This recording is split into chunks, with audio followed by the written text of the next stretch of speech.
LG is all set for the launch of the next flagship smartphone, the LG V40 ThinQ, on the 3rd of October. Along with the launch of the LG Watch W7, the company has already confirmed that the upcoming V series flagship will come with a total of 5 cameras, 3 on the rear and 2 on the front. However, the exact camera implementation was not disclosed till date, but thanks to one of the major smartphone leakster, Eve Leaks, for giving us an idea about what to expect from the 5 cameras on the LG V40 ThinQ. Now, for those who don't know, the V40 is the first flagship grade smartphone to offer up to 5 cameras. Moving to the major information, the rear 3 cameras on the V40 ThinQ have been stacked up vertically, where the topmost sensor is a telephoto lens, which will help the smartphone to achieve 2 times optical zoom with support for portrait mode.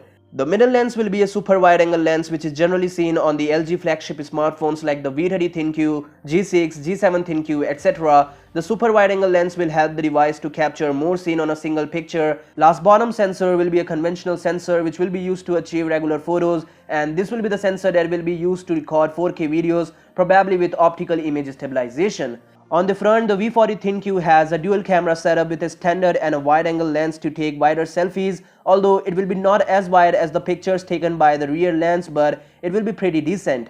Now, we have no information of the megapixel count, but according to a previous leak, the front camera setup will include one 8 megapixel and one 5 megapixel lens, while the rear camera setup is said to be made up of two 12 megapixel and a 16 megapixel lens.